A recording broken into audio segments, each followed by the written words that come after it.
Good afternoon, everybody. Was really happy to get all three of these bills passed without much in the way of obstruction, although there was plenty of debate on the third bill, which we intended to do to allow members to have their say, because this is something that's important to a great many people. I first want to start by thanking our membership for supporting Kansas City and the state of Missouri by investing in Missouri and partnering with the teams. Also want to thank them for the legislation to provide disaster relief to St. Louis. That's something that was very important to me. I have family in St. Louis that was affected by it in a small measure, so I was very glad to see that. And then I also want to thank, of course, the governor, who I think led the way on a lot of this, and really couldn't have done it without his leadership, I don't think. So, but I'm just very happy that Missouri has a chance to be one of the 22 states that has an NFL franchise.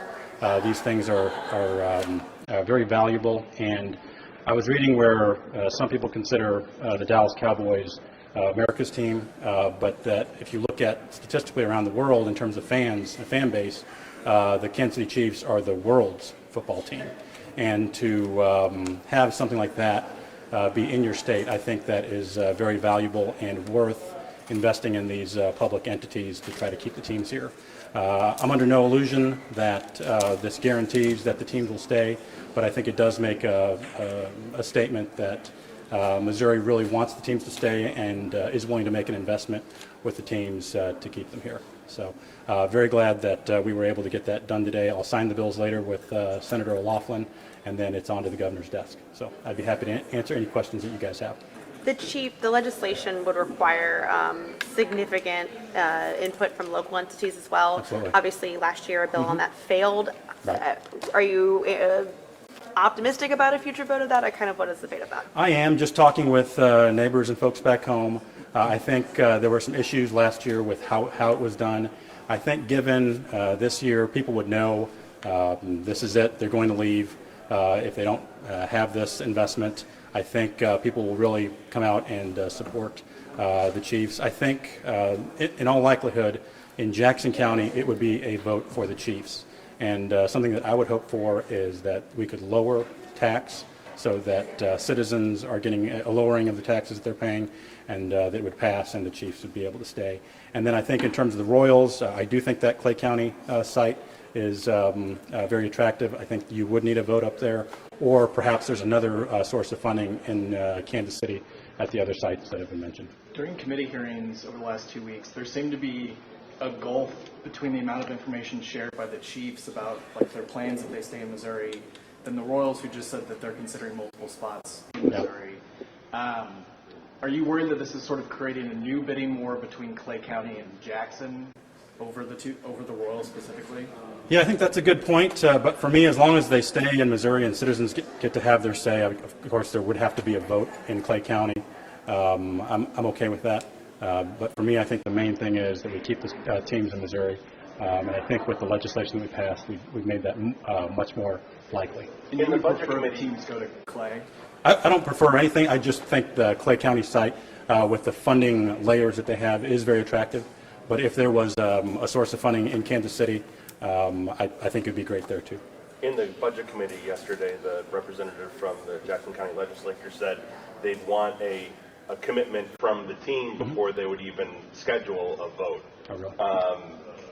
Do you see that as setting up for a predetermined result, or do you think that's feasible? Ideally, that would be the case. I'm not sure that we're going to get that, but I do think, given that the state has said that we really want to invest in it, and if there's a vote in November that's on the schedule, I think we could have a really clear idea that the teams would stay here if the vote is positive, and that would be part of the marketing plan.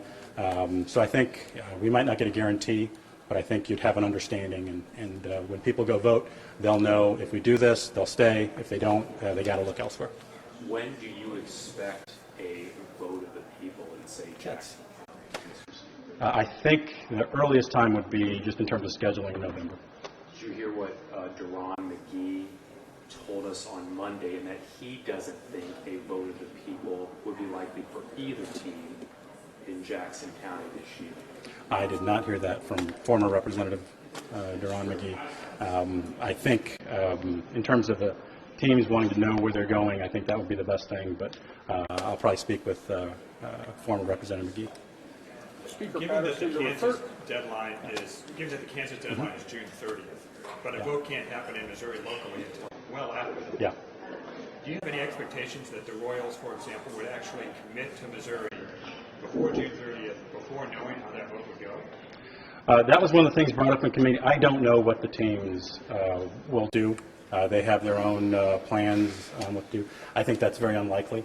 But I'm just worried about the things I can control, and we were able to get the vote done. But the teams, I think, are on their own schedule and will act accordingly. But I do think with what we did here this week, it's much more likely that they'll decide to stay here. Do you think the outcome of the vote today would have been different if there wasn't the tornado damage as sort of leverage to get some votes on this? I don't know. I'd like to think that people took a look at both of those things on their own. I don't think anybody here voted for one thing just because of the other. I think I think our membership is pretty smart, and they voted on both things on their merits. So I'm not sure it would have been different. Well, you lost 13 votes from the amendment vote in May to today. Yeah. And how crucial was the sweeteners that the governor added, the property tax, the $100 million for storm relief, to make people more comfortable with the whole special session package? Well, I'm not sure there were sweeteners. A lot of the property tax stuff, I think, made people shy away from the bill. I'll take a look at all the voting and what happened. I really do think members were not swayed by getting something for a vote. I think they just voted on things on their merits. We lost the votes, like you said. So I think a lot of things had a negative impact, but we had enough to get the bill passed. And how important was it to get these bills through without changing as much as a comma and forcing another Senate vote? Was there any worry that a second Senate vote would go differently? I think a second Senate vote on the Senate Bill 3 would have been impossible, just the way things, just the political climate after that vote. So we were very mindful of that. I thought if it goes back, it's not going to pass. So we were very mindful to keep that and vote it out clean, and I think we were able to do that.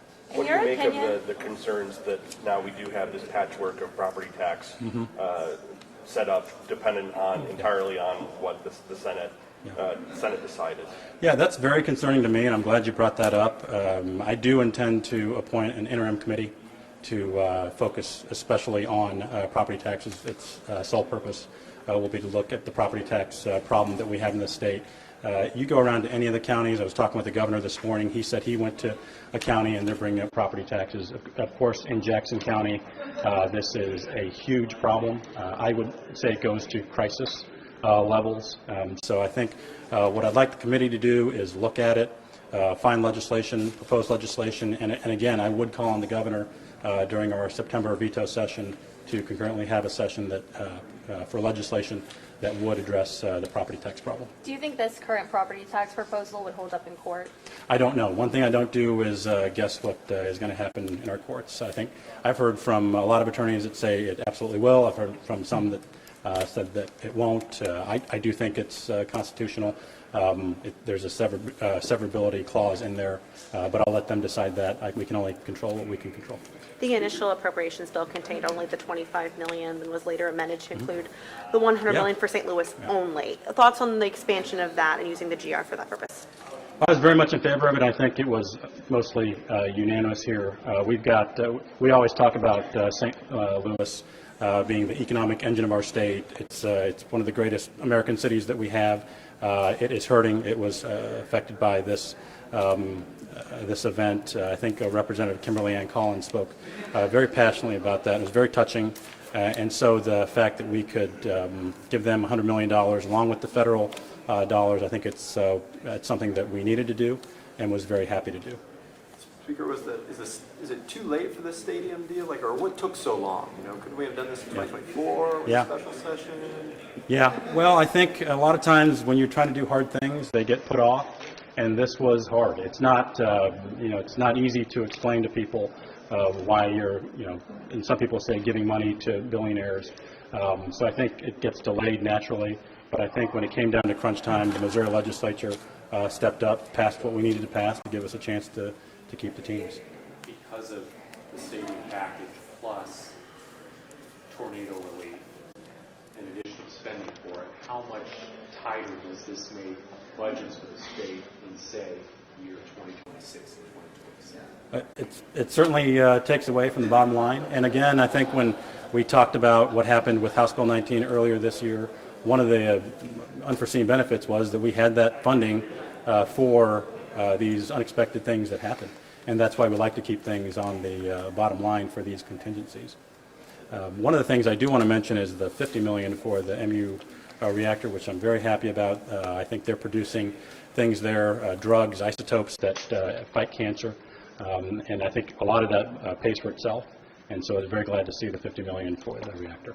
There was some discontent over the fact that the appropriations bill just kind of wasn't a reiteration of House Bill 19. Right. Are you expecting to see some of those projects come up next? I know it's early, but are you expecting some of these to return since they weren't funded? Absolutely. Yeah, and one of the things I think when I looked at the list of things that didn't get passed, there's a lot in there for small hospitals, rural hospitals, and as a healthcare professional, it really is important to me that in rural areas they have access to healthcare, and a lot of those hospitals are hurting. So I think in the future, and whether it's in a supplemental or during a special, we do want to address things like that.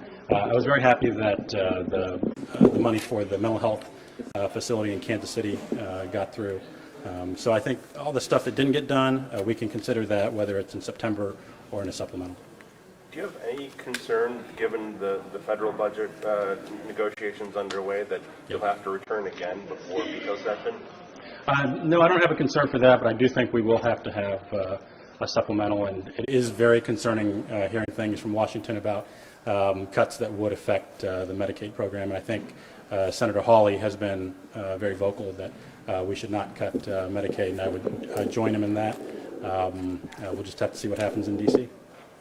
The chair of the Freedom Caucus lost his chairmanship after the Senate vote. I'm just curious, next session, what are relationships going to be like between Republicans? Is this stadium vote going to cause any strain? I know that's more Senate, but you have to work with the Senate. I don't think so. I think what I've seen in the Senate this year is, one, they've got great leadership, and two, I think there's a much more collegial atmosphere. I think the atmosphere they've had in the past 3 years, they've collectively decided we don't want that, and I've seen a really a functioning Senate that's been different in the previous years. I know they will have their differences. I know the way the session ended was somewhat acrimonious, but I think when things come back in January, it will be somewhat like it is now, where people disagree, people argue, but they can at least get along and have a discussion. So you don't think the multiple motions from Republicans to end debate on Democrats, which was met with not a lot of joy on their part, you think it's going to affect session? Well, I think in terms of between the parties, I think the Senate dynamics will be there because of the PQs, but I think within the intra-party stuff, I think they can get over that. And from what I've seen, the intra-Republican politics is not as acrimonious, and I think they'll be able to come together. But you're right, the between the parties is, we'll just see how that plays out. If you could speak to Clark Hunt after this vote, what's your message to him, bottom line? Well, I probably wouldn't speak to Clark Hunt. He's got better things to do than talk to me, but I would speak to the people of Missouri, and I think I would tell them, we passed a package that I think gives us a chance to be one of the 22 states that has an NFL franchise, which is really now a global game. We play eight games overseas, and to have one of these franchises in Missouri, I think, is very valuable, and it's worth partnering with the teams. Again, same with Major League Baseball. There's only 32 of them, and for Missouri to have 2 of them, that's a big deal. And if you're a company or a CEO of a company and you're looking to move to Missouri and you're looking for things that their employees can enjoy when they're here, that's one of the things that they'll look at. And hopefully companies will want to move here. And when the governor goes to France later next week, he can talk to a company about moving manufacturing here, because I think we've got great workers, we've got a great environment, and this just adds to it. I know one of the representatives mentioned that some people in his district would be able to afford tickets, and Yeah. other representatives mentioned that Missouri residents are collateral in this. What would you tell them who are afraid that they are collateral? Well, I'm not sure what he means by collateral. I do think the cost of tickets is pretty high, but I think you can get seats for a reasonable price. Again, I think that just speaks to how valuable it is that these things are so sought after that the prices are high, unfortunately. I do wish there would be some more affordable seats for the games, although I do think the Royals is very affordable. All right. Okay. Thank you. Thanks, guys. Thank you.